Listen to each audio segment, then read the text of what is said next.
Nadia Bilchik is a television news anchor, keynote speaker, author, trainer, and communications consultant. 19 number one best-selling have been nominated and won so many awards throughout your careers. She has a wealth of experience interviewing and consulting with well-renowned figures, celebrities, and corporations. Nadia speaks on how to get people to like you, trust you, and want to do business with you. Over the last few weeks, the entire world has been monitoring the treatment of your grandfather, Nelson Mandela. And my job was to introduce it and provide. With topics like leveraging the power of your personal presence, networking for success, and lighting the fire. Nadia Bilchik. Well, a very good morning or good afternoon, wherever you are in the world. And I'm so delighted to invite you to join me today as Nadia speaks about personal branding. And I get asked about this all the time. People want to know, what is personal branding really? Is it just a cliche, a catchword, something that became popular, but what does it really mean? So why I'm excited to make this my topic today is I've decided to kick my podcasts or my video casts or my lives up a notch. And I have actually hired a wonderful producer. So I'm going to ask Alan to introduce himself, because Alan and I are now partnering in making sure that we take these live interactions up a level. So Alan, please join us to say hi. Hi, Alan. Hello. Alan, so why I'm so delighted to have you here is I have been doing live interviews and podcasts for the last 2 years. And part of my brand is to say, how can I learn new things and how can I kick it up a notch? So Alan, a warm welcome to my audience. And you're here helping us take these interactions to a whole new level. Oh, thank you, Nadia, and hello, everyone. And yeah, I'm super excited to be working with you. And we're taking up a notch with some just a little bit more production value and just making things smooth and reaching as many people as we can. And I just like being the person podcasters and content creators can lean on. So I'm excited. And Alan, you and I discussed in detail what this iteration of Nadia Speaks should be. And I said to you, right, Alan, that I get asked a lot of questions. I get asked about, do I get nervous? So we're going to do a whole episode on that. But today, Alan, what we're going to focus on is the concept of personal branding. And so many people, Alan, talk about personal branding and think it's a magical, mystical thing. So today, in episode 1 of our pilot of Nadia Speaks, I'm going to decode it. And what I say, Alan, is whether you are an employee, whether you are like you are, an entrepreneur, whether you're an executive, a manager, whatever phase of your career you're at, everybody does have to understand the concept of personal branding and not be intimidated by it. So first thing, Alan, you're going to bring up my slide, which is don't be on autopilot. That's key. Take yourself off autopilot. So what has happened specifically during the last 2 years? We're dealing with what we call VUCA, volatility, uncertainty, complexity, and ambiguity. And the first step towards understanding your brand is to be conscious and intentional. So that's the first thing. The second thing is to maximize every opportunity. Every opportunity you have to connect with another individual, be they an internal customer, client. If you're at the Home Depot, an associate, if you are an entrepreneur, your customer or client, if you are a doctor, your patient. But the idea behind understanding your personal brand is to maximize every opportunity so that you can maximize your impact. So why are you here? Why are you joining me today? Because everybody wants to maximize their impact. So let's take a step back and think about the concept of a brand for a product. What is a brand for a product? So when you think about well-known brands, what words, what images come to mind? So if you think about anything that's in your possession right now, be it your Apple or your Android, or if you're wearing Nike shoes or a t-shirt, what words, images, experiences come to mind when you think about a well-known brand? I had the great pleasure earlier this week, speaking to a group of innovators from Chick-fil-A. What comes to mind when you think Chick-fil-A? Well, when I say to people, what is the number one fast food chain? People always say Chick-fil-A, because what comes to mind when you think Chick-fil-A is you think service, you think it's a pleasure, you think delicious fresh food. So what comes to mind when you think of a well-known brand? Now, in the same way that a plethora of images and experiences comes to mind when we think about well-known brands, well, I assure you that if I have to mention your name, be it Alan, my podcast producer, or any single one of you, to someone who you work with, a whole plethora of images and experiences, words come to mind. So, Alan, we do have a slide, and it is a quote by Jeff Bezos that says, "A brand for a company or a product is like a reputation for a person." So very simply put, what is your brand? It is your reputation. Not more complex than that. It's what comes to mind when people think about you. So I'm going to ask you to take a moment and think about, how do you want to be perceived? How do you want to show up in the minds of the people you impact? Big brands spend millions and millions of dollars thinking about how they want to show up in the minds of their consumer.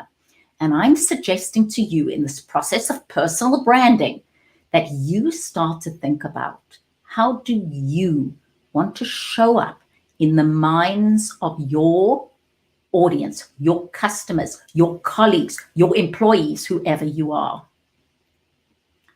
So I had a wonderful conversation yesterday with somebody who is in the building industry, very, very accomplished person in the building industry. And she said, Nadia, I don't feel that I have communicated my brand well enough. And what did she really mean? What she meant is, I'm not well known enough for the things I'm good at. So I'm saying to each and every one of you, the concept of a personal brand, I don't want it to be a cliche for you. I don't want it to be something that's bandied about and you go, is there some secret that I don't know about? It's as simple as saying, how do I want to show up in the minds of the people I impact? Where there isn't simplicity is, for a product or for a company, you can have a certain logo, you can have a tagline. So let's take Home Depot. Home Depot's tagline used to be more saving, more doing.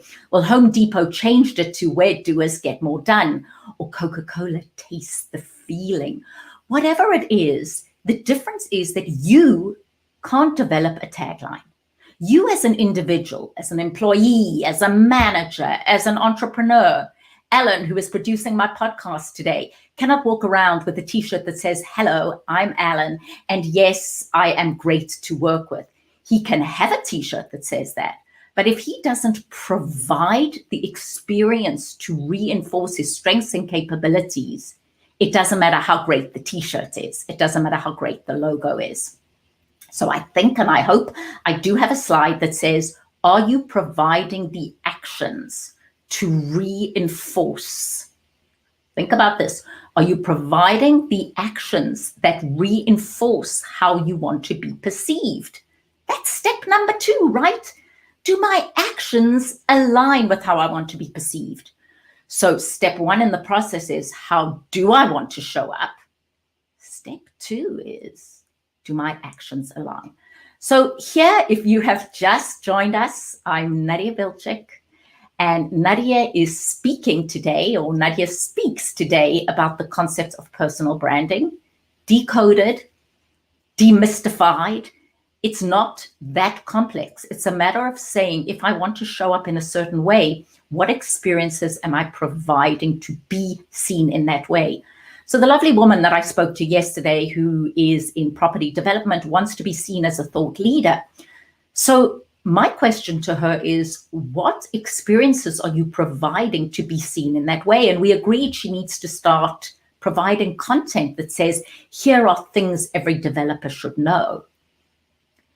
You can't have a brand that is not experienced moment by moment, interaction by interaction.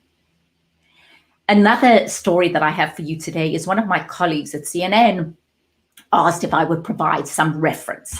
And he is one of those people who, the way he wants to be seen as a subject matter expert, as a team player, as a great resource, he does reinforce those strengths and capabilities with action. So it was very easy to recommend him because the way he wants to be seen and the experiences he provides are congruent. They are in harmony with each other. So often I speak to individuals and I go, okay, how do you want to show up in the minds of the people you impact? And they'll go, I want to be seen as caring. I want to be seen as an accessible leader. I want to be seen as a subject matter expert. I want to be seen as, and then they realize there's a gap between how I want to be seen and the experiences I am providing. So that brings us to the second point of this. Once you've understood how you want to be seen and what experiences you're providing to reinforce that, the next question is, what happens when somebody behaves in a certain way or sends me an angry or rude email or provokes in me a reaction that is not congruent with, in harmony with the overall way I want to be perceived? And that's where the power of your personal brand comes in. That's when you, as an individual, makes a decision. How do I want to show up? So, very simple example. Colleague, client, customer gets angry.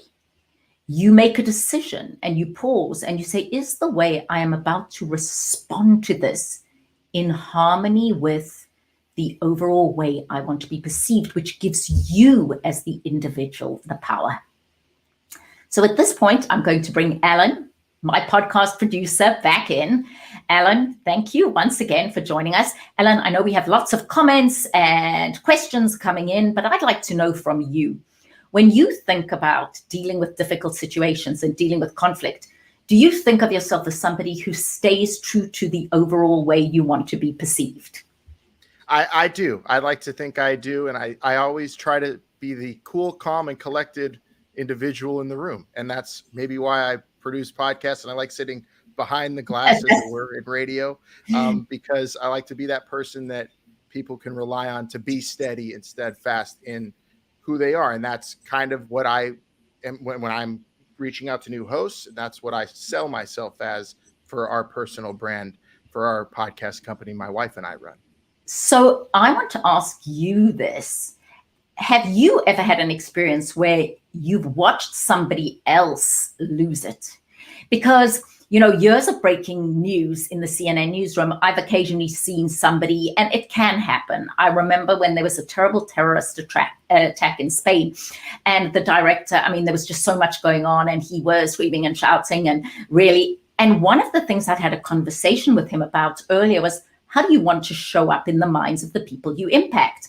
And he said, oh, I want to be seen as the Sully Sullenberger of television. You know, Sully Sullenberger, he landed US Airways so calmly, that US air flight calmly into the Hudson. He said, I want to be seen as that.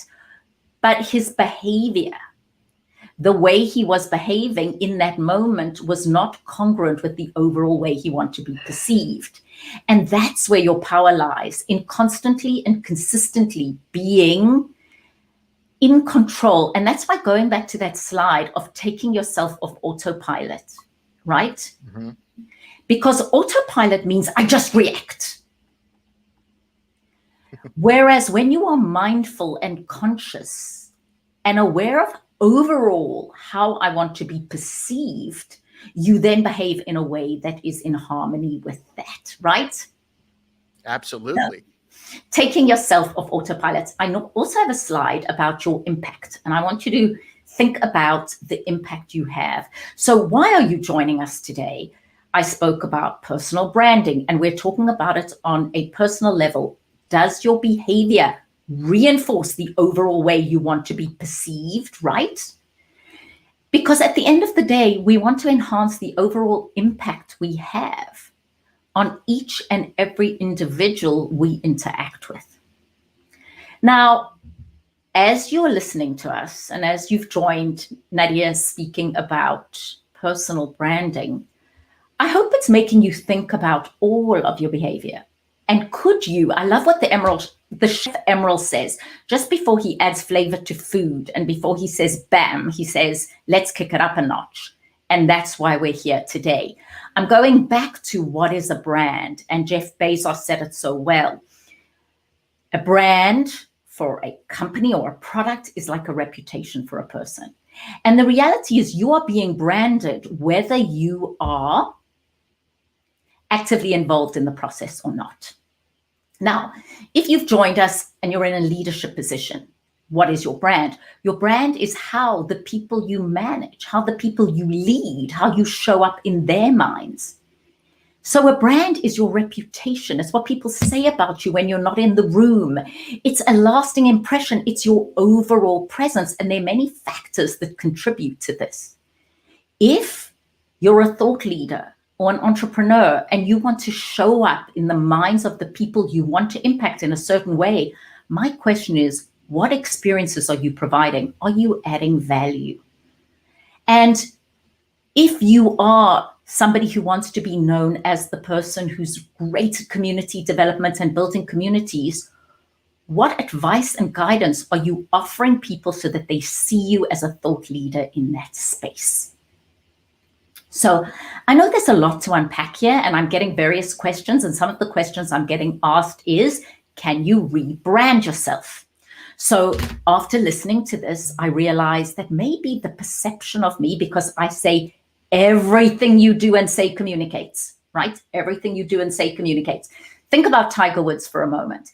Do you think of Tiger Woods' mugshot? Or do you think of Tiger Woods winning the US Open?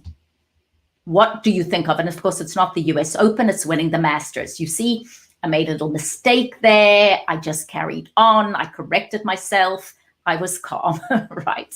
And that's one thing I do say when I'm talking to speakers and trainers is if you fluff, just correct yourself. But yes, do you think of Tiger Woods' mugshot or winning the Masters? Well, some people think about winning and some people think about the mugshot. Well, I think about both because your brand is a combination of everything you do and say. So can you rebrand yourself? Yes, you can. But there's a but here, and the but is, are you doing it consistently? So if you have shown up in the minds of the people you impact as, let's say, not being a team player and not providing the experiences that make you a team player, how do you rebrand yourself as somebody who does cooperate and collaborate?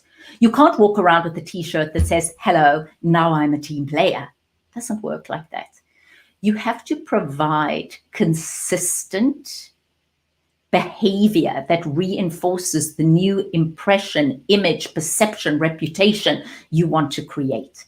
Now, you can say to people, I'm working really hard at something you've been given feedback on. But you can't say, if you're always late for a meeting, I'm working really hard at being on time, and then show up late after 3 times. So the key to rebranding is the consistency. So that's why I say every organization should make the program around what is my brand? How do I want to show up? Compulsory. Because it means that we're intentional. We make a decision about how we want to show up, and it creates a level of awareness that says, is the way I am behaving contributing positively to my reputation? So any questions from you, Alan, at this point? That was a question I got. I'm going to bring Alan in to see if there are other questions. Another question I get asked often is, do I have to be phony then? Okay, that's a question I get asked. That was one I was going to bring up was, do I have to be phony or be on all the time? Is one that Thank you. And I comes up all see the that one of our listeners has asked us that question. Now, you may be listening to this live, or you may be listening to our recording. Please, if you do have questions, don't forget to go on to nadiaspeaks.com. You can send me a question there as well. But we always want to be authentic. We always want to have a sense of, I believe you, I trust you. But that doesn't mean you aren't aware. So there's a difference between being self-aware and being self-conscious and false. So I am not saying you become another person. What I am suggesting is you become a conscious, mindful person. That you aren't one of those people who reacts to a situation, Alan, and then afterwards says, I could have behaved differently. Why didn't I handle it differently?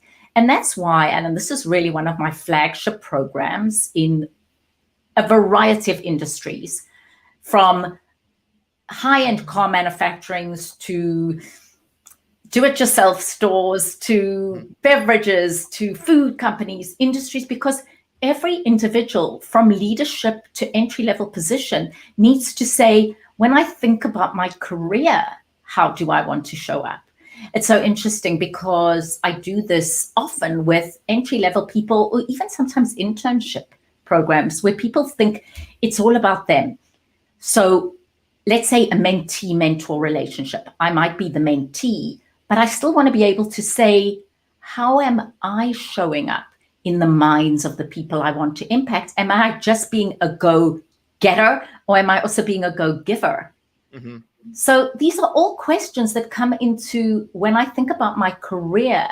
How do I want to show up? And Harvey Coleman came up with the concept of PI, right? PI is performance, image, and exposure. Your brand, how you show up in the minds of the people you impact, is in fact a combination of your actual technical capabilities. So I'll take Alan, for example. Alan and I have a journey of working together. So is he going to technically perform? But then where's image? Is he pleasant? Is he available? Is he easy to work with? Does he give me great suggestions? And then the other part of your overall brand is exposure. Who knows about you? So I know I've given you a lot of information today and think about performance, image, and exposure, but I do want everybody to understand that everything you do and say communicates, and that your brand, how you show up, is determined by you every day, every moment, every interaction. And yes, you have to be authentic, but authentic can also be you practice the concept of pause. Pause means before I respond, before I react, I think about this. And I have two daughters. One is in her 30s, one is in her late 20s. And I've spent my life trying to say, dealing with conflict is such an essential part of your overall brand. And simply being reactive without thought is dangerous. So if we can learn to think about the following. If we can learn to think about our brand as our reputation, it's what comes to mind when people think about you. Fill in your name. What comes to mind when people think about you? And then are you providing the experiences to reinforce that? So thank you, Alan, my wingman producer. Thank you. Thank you to all of you. My website is nadiaspeaks.com. I think I'll end today's podcast on the concept of what it means to own your space, which is, how do you give yourself permission as part of your brand to be comfortable and competent? So I'm going to share that. To seeing you soon.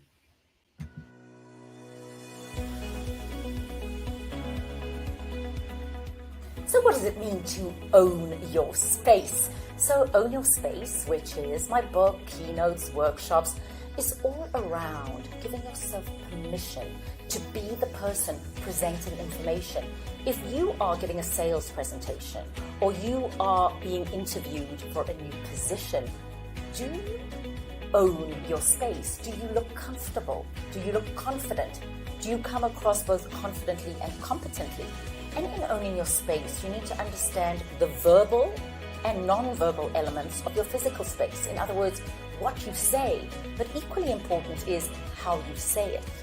And then we look at your virtual owning your space. Is your LinkedIn profile complete? Do you have a good picture of yourself? Think about owning your podium when you give a presentation. Do you look comfortable? Do you look commanding? So these are just some of the topics that I cover in Own Your Space. And I ask you to really think about, do you maximize the overall way you project yourself in every interaction? Because if you do, you are truly owning your space.